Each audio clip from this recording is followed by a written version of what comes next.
जय हिंद दोस्तों। क्या आपको पता है कि चींटी एकमात्र ऐसा जीव है जो पूरी धरती पर ऐसा कोई जगह नहीं कि इनसे छूटा है। या फिर क्या आपको बेल्जियम का राष्ट्रीय जो चिन्ह है, मतलब जो नेशनल सिंबल है, क्या पता है?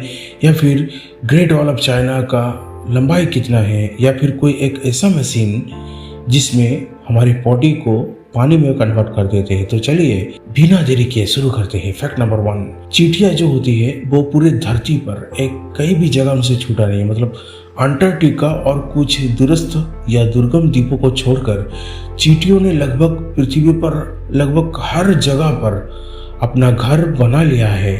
चींटियों ने पृथ्वी पर लगभग हर भूभाग को आबाद किया है। चींटियों की कमी वाले एकमात्र स्थान अंटार्कटिका और कुछ दूरस्थ या दुर्गम द्वीप है। फैक्ट नंबर 2, बेल्जियम का राष्ट्रीय चिन्ह मतलब नेशनल सिंबल एक पेशाब करने वाला लड़के का स्टैचू है। ब्रसेल्स का मनकेन पीस जिसे डच में लिटिल पीसिंग मैन कहा जाता है, जो पहले एक फुहारा था जिसने 15वीं शताब्दी के बाद से पीने के पानी के पूर्व वितरण में एक आवश्यक भूमिका निभाई थी। प्रणाली पूरे यूरोप में फेमस थी। 17वीं शताब्दी के अंत में शहर के जीवन में मूर्ति अधिक से अधिक महत्वपूर्ण हो गई।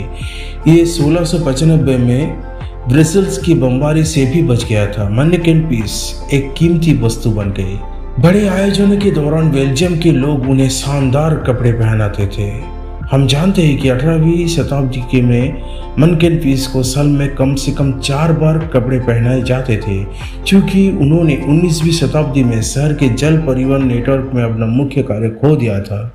मैनेकिन पीस धीरे धीरे ब्रसेल्स लोक कथाओं, निवासियों की खुशी और आत्म मजाक की उनकी क्षमता की एक छवि और प्रतीक बन गया। Fact number 3, the Great Wall of China approximately 13,171 मील लंबी है। The Great Wall of China किलेबंदी प्रणालियों की एक श्रृंखला का सामूहिक नाम है, जो आमतौर पर चीनी राज्य और साम्राज्य के क्षेत्र की रक्षा और समेकित करने के लिए चीन की ऐतिहासिक उत्तरी सीमाओं पर निर्मित हुई थी, जो स्टेपी और उनके राजनीति के विभिन्न खानाबदोश समूहों के खिलाफ हुई थी। प्राचीन चीनी राजाओं द्वारा 7वीं शताब्दी ईसा पूर्व से कई दीवारों का निर्माण किया जा चुका था। चुनिंदा हिस्सों को बाद में किन शू हुआ चीन के पहले सम्राट द्वारा एक साथ जोड़ा गया। किन दीवार का थोड़ा हिस्सा बचा। बाद में कई क्रमिक राजवंशों ने सीमा की दीवारों को कई हिस्सों का निर्माण और रखरखाव किया। दीवार के सबसे प्रसिद्ध खंड मिंग राजवंश द्वारा बनाए गए थे।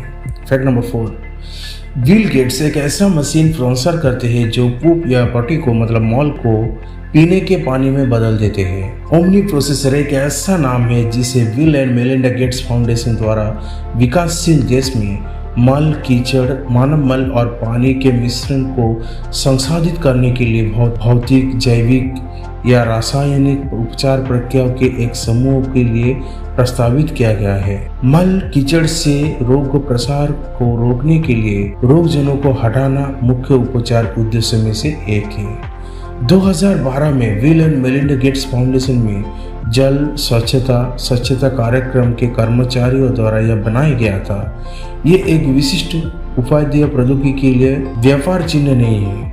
कई शोध दल रिसर्च टीम वर्तमान में अब ओमनी प्रोसेसर को वेरियस स्टेप में डेवलपिंग कर रहे हैं इस फाउंडेशन से। इसके नाम में ओमनी शब्द इस तथ्य को रेफर करता है कि ये एक ओमनी प्रोसेसर मशीन विभिन्न अपशिष्ट धाराओं या ईंधन स्रोतों की संसाधित कर सकते हैं।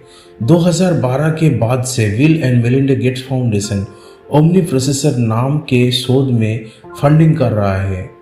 एक ओमनी प्रोसेसर विभिन्न प्रकार की तकनीक में से एक है जो मल कीचड़ का उपचार करती है, जिसे स्टॉपेज भी कहा जाता है। उपचार का उद्देश्य सभी रोगजनों को दूर करना है और साथ ही वाणिज्यिक मूल्य के आउटपुट उत्पन्न करना है। ये लाभकारी उत्पाद ऊर्जा और मिट्टी के पोषक तत्व हो सकते हैं और इनमें स्थानीय व्यापार और राजस्व के विकास की संभावना हो सकती है। कृषि में मल के पुनः उपयोग के रूप में मिट्टी के पोषक तत्व का उपयोग किया जा सकता है। ओमनी प्रोसेसर प्रोग्राम सामुदायिक पैमाने के समाधानों को लक्षित करता है जो मल, कीचड़, ठोस अपशिष्ट प्रसंस्करण को जोड़ सकते हैं। ओमनी प्रोसेसर को विकासशील देश के समाधान के लिए ही लक्षित किया गया है। हालांकि टेक्निकल और फाइनेंशियल पहलू के आसपास चुनौतियां बनी हुई है। उनका उद्देश्य बड़ी संख्या में मौजूद गड्ढे वाले शौचालय को यूज करना है, जिसमें गड्ढे के भरे होने पर मल कीचड़ संग्रह और प्रसंस्करण के लिए सहायक बुनियादी ढांचे को आसानी से प्रोसेसिंग किया जाए। तो अगर फैक्ट अच्छा लगा तो एक लाइक जरूर ठोक देना और जाते जाते चैनल को सब्सक्राइब भी कर देना।